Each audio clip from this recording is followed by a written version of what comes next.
Jesús dijo: «Y entonces les declararé: nunca os conocí. Apartaos de mí, hacedores de maldad».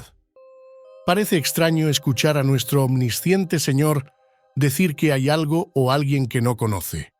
Jesús no se refiere aquí a un conocimiento intelectual, sino a un conocimiento relacional. Para entender un versículo, siempre hay que empezar por el contexto.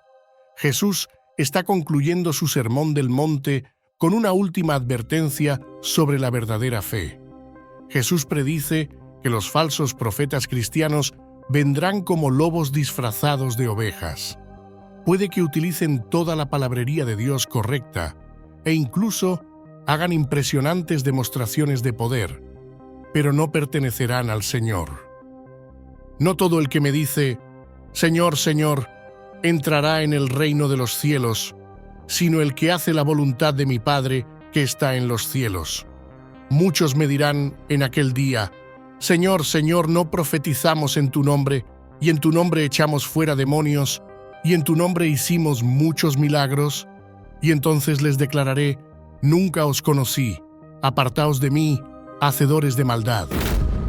De las palabras de Jesús en el día del juicio final se desprenden varias verdades importantes. Lo que salva no es la afirmación verbal de que uno sigue a Jesús. Un cristianismo nominal no puede salvar, y tampoco salva si se demuestra que se tiene una visión o un poder espiritual. Una persona puede aparentar ser un cristiano a los ojos de otras personas, y sin embargo, ser un hacedor de maldad a los ojos de Dios y ser echado de su presencia. Solo ingresan al cielo aquellos que hacen la voluntad del Padre y que Dios conoce. Entonces, ¿cuál es la voluntad del Padre? En una ocasión, unos hombres vinieron a Jesús con una pregunta sobre lo que Dios exigía de ellos. Entonces le dijeron: «¿Qué debemos hacer para poner en práctica las obras de Dios?». Respondió Jesús y les dijo: «Esta es la obra de Dios, que creáis en el que Él ha enviado». Dios quiere que tengamos fe en su Hijo, y este es su mandamiento, que creamos en el nombre de su Hijo Jesucristo. Los que nacen de nuevo por la fe en Cristo producirán buenas obras para la gloria de Dios. Cuando Jesús les dijo a los discípulos falsos: «Nunca os conocí», quiso decir que nunca los reconoció como sus verdaderos discípulos o sus amigos. Nunca tuvo nada en común con ellos ni los aprobó. No eran sus allegados. Cristo no habitaba en sus corazones, ni tampoco tenían su mente. Por todos estos motivos y más, Jesús nunca los conoció. Observa que Jesús no está rompiendo la relación aquí. Nunca hubo una relación que romper. A pesar de sus palabras rimbombantes y sus demostraciones de fervor religioso, no tenían ninguna intimidad con Cristo. Así pues, lo que importa no es el hecho de que conozcamos a Dios en un cierto sentido, sino que Dios nos conozca a nosotros, como explicó Pablo. Pero si alguno ama a Dios, es conocido por Él. El Señor, como pastor, apacentará su rebaño, y Él sabe quiénes son sus ovejas. Esas sombrías palabras: «Nunca os conocí. Apartaos de mí, hacedores de maldad», en Mateo 7:23, muestran que Jesús es realmente omnisciente. No los conocía como lo haría si fueran sus seguidores, no obstante, conocía sus corazones. Estaban llenos de iniquidad.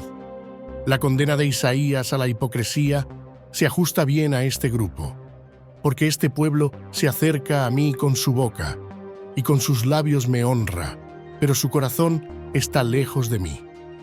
Los hacedores de maldad que Jesús no conoce son los falsos cristianos, los falsos maestros y los seguidores nominales de la religión. Aquellos que se alejan de la presencia del Señor no participarán de las bendiciones del reino. Mas los perros estarán fuera, y los hechiceros, los fornicarios, los homicidas, los idólatras y todo aquel que ama y hace mentira serán arrojados a las tinieblas de afuera. Allí será el lloro y el crujir de dientes. Esos falsos cristianos que Jesús dice que nunca conoció, no producirán el fruto del Espíritu. Más bien, producirán lo contrario, las obras de la carne.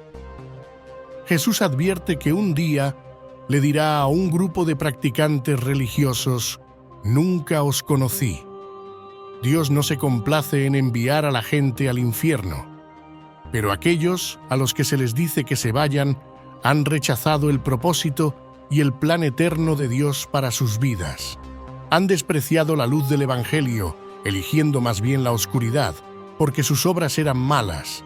En el juicio, tratan de justificarse como dignos del cielo en base a sus obras, aunque nadie será justificado por sus propias obras. A pesar de pretender hacer todas estas buenas obras en nombre de Cristo, no hicieron la única obra de Dios que cuenta, que creáis en el que Él ha enviado. Y por eso Jesús, el juez justo, los condena a una separación eterna de Él. Jesús proporciona una prueba para el discernimiento de los creyentes. Reconoceréis a los falsos profetas por sus frutos, porque un árbol enfermo da frutos malos. Los creyentes pueden reconocer a quien está en Cristo y estar seguros de su propia salvación por la misma prueba, pues un árbol sano no puede dar frutos malos. Los discípulos son tiernos con los que necesitan el poder de Jesús en sus vidas. Según Pablo, el fruto del Espíritu es amor, alegría, paz, paciencia, bondad, fidelidad, mansedumbre y dominio propio. Por estas señales conocerás el corazón de alguien. Jesús distingue entre resultados y frutos. Él busca un corazón dedicado a Él, una relación con otros creyentes y un verdadero gozo en la adoración. No le interesan las obras poderosas de los que no permanecen en Él. Uno puede lograr grandes cosas en el nombre de Jesús y permanecer en Él también, pero las grandes obras por sí solas no prueban que uno sea salvo. Él dijo: «No os alegréis de que los espíritus se os sometan, sino alegraos de que vuestros nombres estén escritos en el cielo».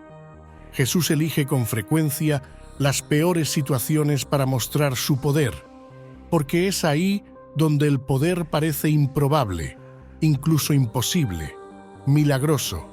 Él puede obrar a través de cualquiera, a pesar de las creencias proclamadas por esa persona, pero la alegría llega al someterse al único Dios verdadero.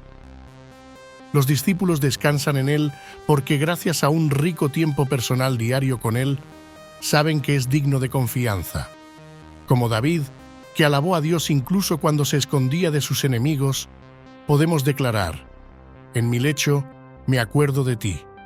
Aunque el sueño es un momento en el que uno sería especialmente vulnerable a un ataque sorpresa, David sabe que Dios es su refugio. Por eso, confía en la protección de Dios. Dormir podría no parecer un acto de adoración, pero en este caso, David realmente está demostrando su plena dependencia y confianza en Dios. Esto es tan importante, quizá más, que tener el valor de luchar contra un enemigo en la batalla. La relación de David con Dios es fundamental. Sabe que su vida está en manos de Dios. La piedra que desecharon los constructores se ha convertido en la piedra angular, dice el Salmo 118:22. Jesús es la piedra angular, evocada en Lucas 20, añadiendo que todo el que caiga sobre esta piedra se hará pedazos, pero aquel sobre el que caiga será aplastado. Los que tratan de ganarse la salvación adoran su propia capacidad, no el poder de Jesús. Él no es el fundamento de sus vidas. Los maestros que no se apoyan en la roca son falsos profetas que vienen a vosotros con piel de oveja, pero por dentro son lobos rapaces.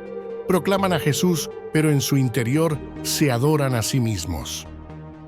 No solo ofenden a Dios y se arriesgan a la condenación, sino que también engañan al corazón desprevenido.